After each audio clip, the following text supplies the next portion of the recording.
നമുക്കിന്നൊരു hair growth serum ഉണ്ടാക്കിയാലോ? അതിന് ഞാൻ കുറച്ച് ഇലകൾ ആവശ്യമുണ്ട്. അതൊക്കെ പറിക്കാൻ ഞാൻ പോവുകയാണ്. ആദ്യം നമുക്ക് കുറച്ച് തുളസി ഇല വേണം. അപ്പം വീടിൻ്റെ മുറ്റത്ത് തന്നെ അതേ തുളസി നിൽപ്പുണ്ട്. നമ്മൾ കുറച്ച് ഇല പറിച്ചെടുക്കാൻ പോവുകയാണ്. കുറച്ച് മതി.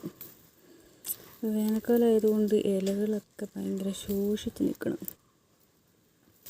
സാരമില്ല, എന്തായാലും ഗുണമുണ്ടാകുമല്ലോ. അത് മതി, ഒരു കുറച്ച് മതി കേട്ടോ.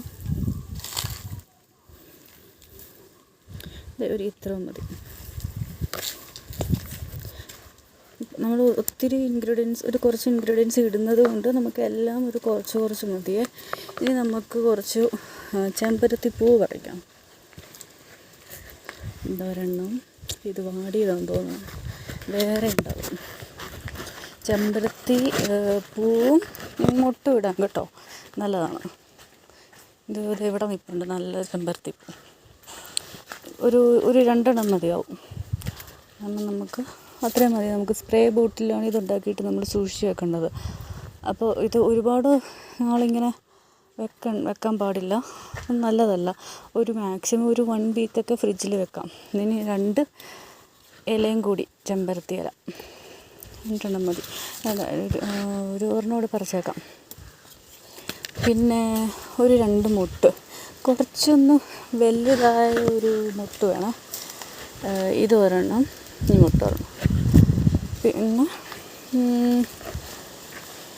ഇത് പറിക്കാമല്ലേ, ഇതൊരെണ്ണം. ഇപ്പോൾ കാറ്റ് ദൈവം.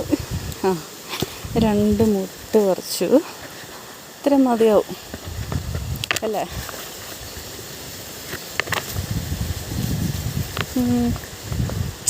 അലോവേരയും കൂടി നല്ലതായിരുന്നു. പക്ഷേ എൻ്റെ അലോവേര കണ്ടോ, ചെറുതാണ്, വലുതായിട്ടില്ല. നമുക്ക് ഇത് കട്ട് ചെയ്യാനൊന്നുമില്ല, അതുകൊണ്ട് നമുക്കിപ്പോൾ വേണ്ട, അത് വലുതാവട്ടെ. പിന്നെ കറിവേപ്പിലയും കൂടി ഇടുന്നത് നല്ലതായിരുന്നു. പക്ഷേ എന്ത് ചെയ്യാനാ, ഇപ്പോൾ കറിവേപ്പില ഇലയൊന്നുമില്ല. ഭയങ്കര കാറ്റായതുകൊണ്ട് ഈ ഇലകളൊക്കെ പറന്നു പോണു. ഇനി നമുക്ക് നമ്മുടെ ഹെയർ ഗ്രോത്ത് സിറം ഉണ്ടാക്കാനായിട്ട് പോകാതെ. ഭയങ്കര കാറ്റ്.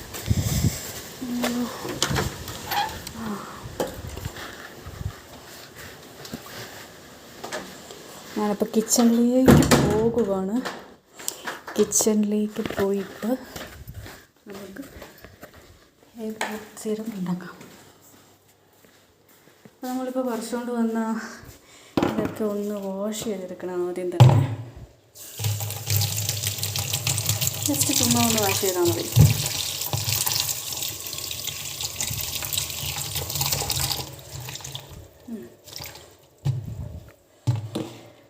പിന്നെ ഈ ചെമ്പരത്തിയുടെ ഈ ഗ്രീൻ പാർട്ടില്ലേ, പിന്നെ ഈ പൂ ഇതും കളഞ്ഞേക്ക്. മുട്ടിൻ്റെ ആയാലും അത് തന്നെ, ഈ ഗ്രീൻ പാർട്ട്, പിന്നെ ഇതിൻ്റെ ഇത്, പിന്നെ പൂവ് ഇത് കളയാം.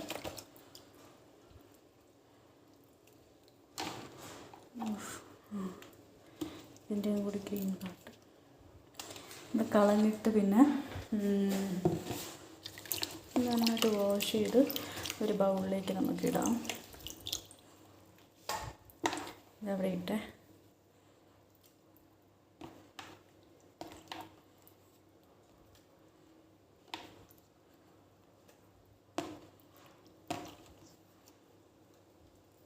ഈ തുളസി ഇലയൊക്കെ ചെറുതായതുകൊണ്ട് വെള്ളത്തിൽ നിന്ന് എടുക്കാൻ വലിയ പാടാണ്. ചെറിയ ഇലയാണ്, ഭയങ്കര ചെറിയ ഇലയാണ്. അത് മതി. വെള്ളം കളഞ്ഞേക്കാം. പിന്നെ ഇത് കണ്ടോ, ഇത് ഉലുവ 1 സ്പൂൺ, പിന്നെ കരിഞ്ജീരകം 1 സ്പൂൺ, പിന്നെ നമ്മുടെ ഗ്രാമ്പൂ അത് ഒരു 2-3 എണ്ണം. ഇത് ഇന്നലെ രാത്രി ഞാൻ വെള്ളത്തിലിട്ട് വെച്ചതാണ്. ഇപ്പം നന്നായിട്ട് കുതിർന്നിട്ടുണ്ടാവും. 3 ഐറ്റമേ, ഉലുവ, പിന്നെ കരിഞ്ജീരകം, പിന്നെ ഗ്രാമ്പൂ 2-3 എണ്ണം. എന്നിട്ട് ഇതിങ്ങനെ കുതിർത്തിട്ടേക്കാണ്. ഇപ്പം ഇത് സെറ്റായിട്ടുണ്ട്. ഇതും ഈ വെള്ളത്തോടു കൂടി ഈ ഒരു പാനിലേക്ക് ഒഴിക്കാം. നമുക്ക് കുറച്ചും കൂടി ഇനിയും വെള്ളം വേണം. ഇനിയും വെള്ളം എടുക്കാം.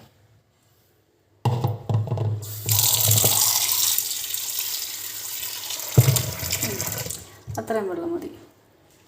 ഇത് നമ്മൾ ഇങ്ങോട്ടിങ്ങനെ ഒഴിക്കുകയാണ്.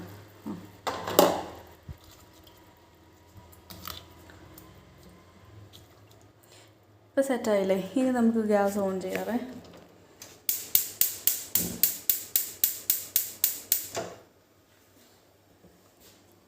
ഇത് നന്നായിട്ട് ഇത് വെട്ടി തിളയ്ക്കണം.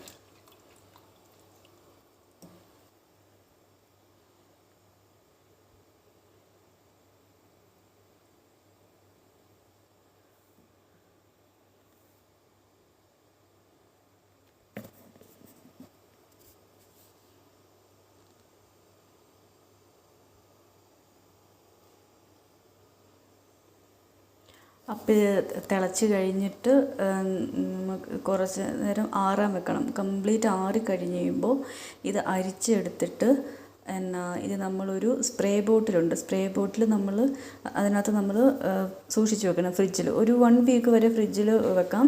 നമ്മൾ യൂസ് ചെയ്യുന്നതിന് ഒരു ½ ആൻ അവർ മുന്നേ നമ്മളെടുത്ത് പുറത്ത് വെച്ച് തണുപ്പൊക്കെ ഒന്ന് കളഞ്ഞ് കഴിഞ്ഞിട്ട് മാറിക്കഴിയുമ്പോൾ നമുക്ക് ഹെയറിൽ ഇങ്ങനെ ജസ്റ്റ് സ്പ്രേ ചെയ്യാം. സ്പ്രേ ചെയ്ത് കഴിഞ്ഞ് പിന്നെ ഒന്നും ചെയ്യണ്ട, അങ്ങനെ വെച്ചാൽ മതി. രാത്രി കിടക്കുന്നതിന് മുന്നേ വേണമെങ്കിൽ അങ്ങനെ ചെയ്യാം, രാവിലെ വേണമെങ്കിൽ അങ്ങനെ ചെയ്യാം. ഇത് കണ്ടിന്യൂസ് യൂസ് ചെയ്യാം നമുക്ക്. അപ്പം ഹെയറിന് നല്ല വ്യത്യാസം ഉണ്ടാവും. 2-3 months ഒക്കെ കഴിഞ്ഞ് കഴിയുമ്പോഴത്തേനും ഹെയർ ഫോളൊക്കെ കുറയും. പിന്നെ വേറൊരു ഇൻഗ്രീഡിയൻറ്റും കൂടി ഉണ്ട്. നമ്മളിത് തിളച്ച് കഴിഞ്ഞ് പിന്നെ ആറിക്കഴിഞ്ഞ് സ്പ്രേ ബോട്ടിൽ വെക്കുന്നതിന് മുന്നേ ഒരു വൈറ്റമിൻ ക്യാപ്സ്യൂളില്ലേ, അത് ഒരെണ്ണം നമ്മൾ മെഡിക്കൽ സ്റ്റോറിൽ നിന്ന് മേടിച്ചിട്ട് അത് 1 ക്യാപ്സ്യൂളില്ലേ 2 ക്യാപ്സ്യൂൾ അവരവരുടെ ആവശ്യം അനുസരിച്ച് ക്വാണ്ടിറ്റി അനുസരിച്ച് 1-2 ക്യാപ്സ്യൂൾ പൊട്ടിച്ച് ഒഴിച്ച് എന്നിട്ട് മിക്സ് ആക്കുക. അത് നല്ലതാണ്. വൈറ്റമിൻ ക്യാപ്സ്യൂൾ എപ്പോഴും ആ ഓയിൽ നല്ലതാണ്. അത് ക്യാപ്സ്യൂൾ വേണ്ടവർക്ക് അങ്ങനെ ക്യാപ്സ്യൂളായിട്ട് യൂസ് ചെയ്യാം, ഇല്ലെങ്കിൽ ഓയിലായിട്ടും വാങ്ങിക്കാൻ കിട്ടും. അങ്ങനെ വേണമെങ്കിൽ അങ്ങനെ യൂസ് ചെയ്യാം. ഇതിപ്പോൾ തിളയ്ക്കുന്നവരെ നിന്നിട്ടുണ്ട്. വീഡിയോ ഒരുപാട് ലോങ് ആയിപ്പോവും. അപ്പോൾ നമ്മളിത് തിളച്ച് കഴിഞ്ഞിട്ട് ഞാൻ പിന്നെ ഇതിൻ്റെ ബാക്കി സെക്ഷൻ പിന്നെ കാണിക്കാം. പിന്നെ ജസ്റ്റ് ഒന്ന് തണുത്ത് കഴിഞ്ഞിട്ട് സ്പ്രേ ബോട്ടിലേക്ക് ആക്കിയാൽ മതി. പ്രത്യേകിച്ച് വേറെ ഒന്നുമില്ല. ഇത്രയേ ഉള്ളൂ ഇൻഗ്രീഡിയൻസ്. പിന്നെ വൈറ്റമിൻ ഇയുടെ 1 ക്യാപ്സ്യൂളും കൂടി. അപ്പോൾ ഓക്കെ, ബൈ.